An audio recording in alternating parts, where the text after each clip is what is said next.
अगली गलती हमसे जो हुई वो ये कि आज परिस्थितियां जैसे जैसे बदलती जा रही हैं, नए जमाने के हिसाब से हमें पूरे सिस्टम को अपडेट करना चाहिए था। हमने टाइमली उस सिस्टम को अपडेट नहीं किया, इसलिए जो आपने पढ़ा होगा डायनेमिक इक्विलिब्रियम, गतिक साम्यतावाद, हमें सिस्टम ऐसा होना चाहिए जो डायनेमिक रहे, समय के साथ अपने आप अपडेट होता रहे, ऑटो अपडेशन वाला सिस्टम हमें बनाना पड़ेगा। और सबसे मूल गलती जो हमसे हुई उस समय की जैसी परिस्थितियां थी कि ब्रिटिश प्रभाव से हम अपने संविधान को, उस समय के सिस्टम को मुक्त नहीं कर पाए। नया नया देश आजाद हुआ था, इतना आसान भी नहीं था काम, पूरे देशों का, रियासतों का विलीनीकरण किया, यही बहुत बड़ी उपलब्धि थी हमारी। तो उस समय हम इतने ज्यादा ध्यान रख नहीं सकते थे। हम अगर चाहें कि हम संविधान निर्माताओं की गलती निकालें, उनकी नीयत में कोई कमी नहीं थी, उस समय के हालातों में जितना उनसे हुआ उन्होंने वो किया। तो आज जो ब्रिटिश प्रभाव हमारे यहां पे जगह जगह छूट गया है, आपको याद होगा सभी लोगों को जब कॉमनवेल्थ के गेम्स का उद्घाटन हुआ तो उस उद्घाटन के पहले हमारे ऑनरेबल प्राइम मिनिस्टर ने स्पीच दिया था।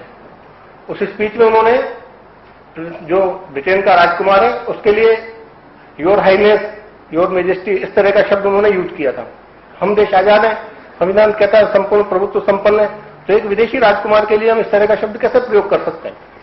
प्रिंस चार्ल्स ने जब अपना स्पीच दिया उन्होंने यूनियन टेरिटरी, उन्होंने कॉमनवेल्थ टेरिटरी इस वर्ड का यूज किया था। तो क्या वो इंग्लैंड अभी भी अपने देश, अपने हिंदुस्तान को अपना ही राज्य मानता है जो उसको हिंदुस्तान के लिए यूनियन, कॉमनवेल्थ टेरिटरी शब्द का यूज कर रहा है? सब अखबारों में, मीडिया में, सब जगह ये बताया गया कि उद्घाटन राष्ट्रपति प्रतिभा पाटिल ने किया। लेकिन हकीकत क्या है? अगर आपने उसको पूरे को लाइव गौर से देखा, सबसे पहले हमारे धावक आते हैं, वो मशाल ले जाकर के प्रिंस चार्ल्स को दे देते हैं, प्रिंस चार्ल्स उस मशाल को ले जाकर के स्टेज पर लगा देते हैं। हमारी जो राष्ट्रपति है उसके पहले प्रिंस चार्ल्स अपना स्पीच देते हैं, अपने स्पीच का वो एंड करते हैं, I declare this game open. अब उद्घाटन किसने किया?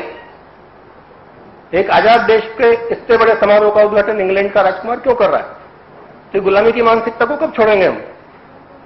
अभी जो संविधान है, ये संविधान आजाद होने के बाद लिखा गया है। इस संविधान में जगह जगह हिज मेजेस्टी शब्द का प्रयोग किया गया है, खुद संविधान के अंदर डोमिनियन ऑफ इंडिया का प्रयोग किया गया है। आर्टिकल 392 ये कहता है कि संविधान के लागू होने के बाद जो डोमिनियन ऑफ इंडिया का गवर्नर जनरल था उसके पास जो अधिकार थे वो सारे अधिकार राष्ट्रपति को प्राप्त हो जाएंगे।